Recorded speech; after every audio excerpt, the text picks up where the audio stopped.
که یو سړی په سنت طریقه باندې او دی په سنت طریقه باندې سجده کوي یا رکوع کوي.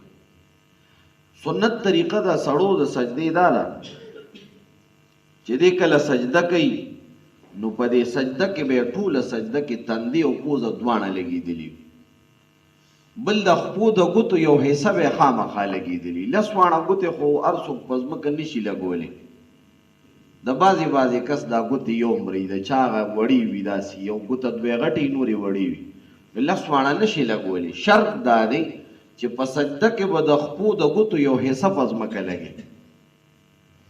که په سجده کې د خپې ځان پسې روچتې کړې نو دا مکروه دی، او که ټوله سجده کې د خپې په ځمکه ګوتې نه وي لګولې نو دا سجده د سره ونه شوله، دا مونځ ونه شو. ځکه سجده فرض ده، رکن دی، نو چې رکن ونه شو نو دا په سجده سهو هم نه کېږي، دا مونځ به بیا کې.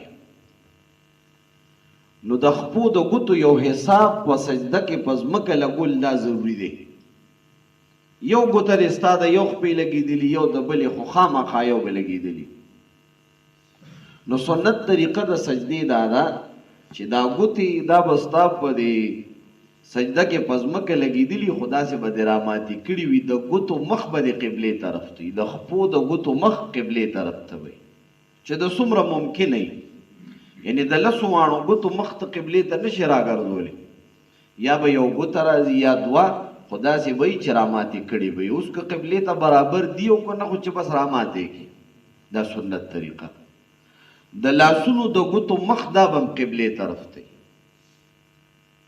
او دا لاسونه به د دې غوږونو لاندې داسې پراته وي. مثال یې ورکوي، که تا د دې غوږ نه یو شي غورځېږي چې ستا په لاس راځي، څه خلک لاسونه داسې کېږي لکه سملي چې نه، دا به داسې ږدي.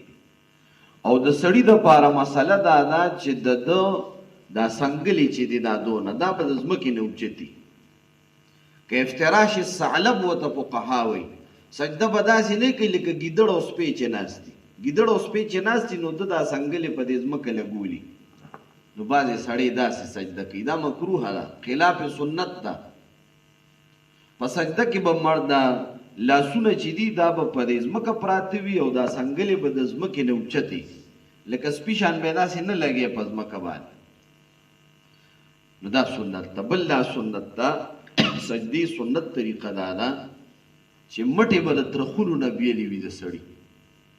که په صف کې ولاړو نو ډېر به نه غځېږي چې بل مؤمن ته تکلیف ونه رسي،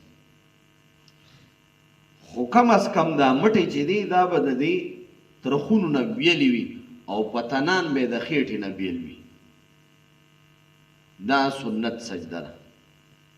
اوس که په دې سنت طریقه باندې یو سړي سجده کوله او سجده کې ویده شو نو دې سره اودس نه ماتېږي. اوس که ټوله سجده کې ویده خو رکن ته لاړو مونځ یې ونه شو، خو که په دې سجده کې په یو ټونګه راغله ویده شو نو دې سنت طریقې سره چې کله دې سجده کوي اودس یې نه ماتېږي.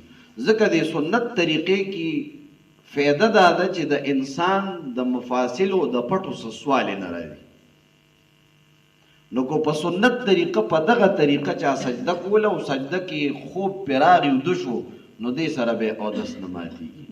او که سجدې په سنت طریقه نه وه چې دا کم شرایط ما وویل دا پکې نه وو، د ده خېټه د پتنانو سره لګېدلې وه یا لاسونه یې د ترخونو سره، نو بیا به د ده په دغې خوب سره اودس ماتېږي. رکوع چې د رکوع په سنت طریقه یو بنده کوله. د رکوع سنت طریقه څنګه ده؟ د رکوع سنت طریقه دا ده چې بنده به د ملا یو شان غځوي داسې. موږ مثال ورکوو، که په رکوع کې په دې ملا دله څوک د اوبو جام کېږي چې هغه نه تویږي، موږ خو داسې لکه د اوښ په شان به داسې لږ راټیټ شو، ایله راټیټ شو او به غرب بیا ودرېږو، بیا نیغ لا ولاړ نه وي، بیا غرب بیا بل پته نه وي چې په موږ دا دونه تادي ولې وي. موږ ټیم هم وباسو د مونځ دپاره، رات جومات کې راباندې میږي اخته وي. زما عزتمندو دې ته تعدیل د ارکان وایي، دا واجب دی. ګورئ دا مونځ نیمګړی دی، واجب چې د قصدن پرېښوده ګناهګار هم شوی، او مونځ د ناقص دی، نیمګړی دی. او چې واجب دی پرېښود نو دا مونځ ناقص دی او دا واجب الاعاده دی. څه مطلب دا چې دا مونځ په تا راګرځول واجب دی، چې نه راګرځې هم ګناهګار یې.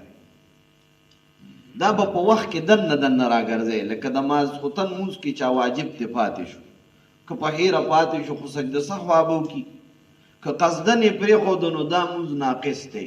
اوس دا د ماسخوتن مونځ چې تر څو پورې نی قضا شوي هغې پورې په ده واجب دي چې دا مونځ راوګرځو چې دا ټیم ختم شو، بس دا مونځ شو ناقص او نیمګړی شو.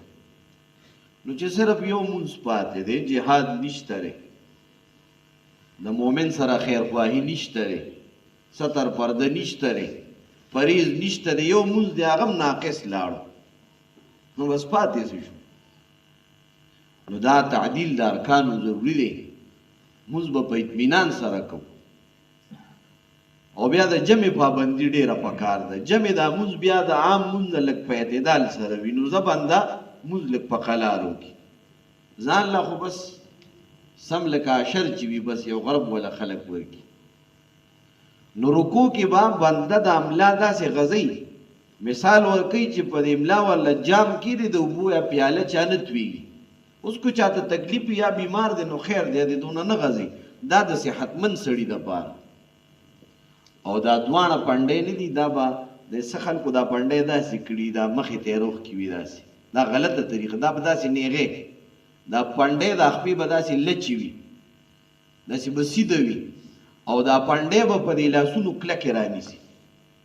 دا نه چې ملا دې داسې کوو هسې دې په دې پنډو لاس یې خیرې، دا پنډۍ به کلکې راونیسي.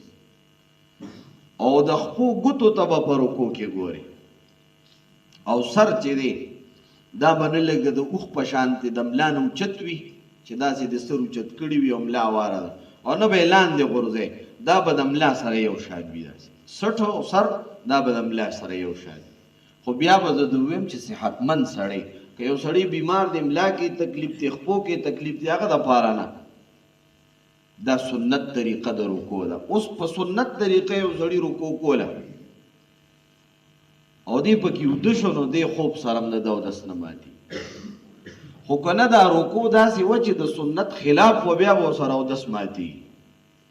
اوس د زنانو سجده به څنګه وي، او د زنانه په سجده او په رکوع کې اودس ماتیږي که نه، دا خو د سړو مسله شو. زنانه چې کله سجده کوي نو هغه به ځان راغونډوي، هغه به دا مټې د ترخونو سره لګوي، یو ځای کوي به، او دا پتنان به د خېټې سره لګوي.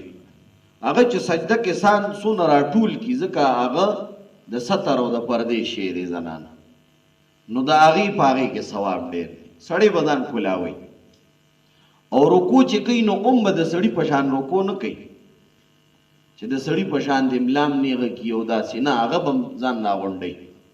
اوس که زنانه په سجده یا رکوع کې وده شوه نو د هغې اودس ورسره ماتېږي.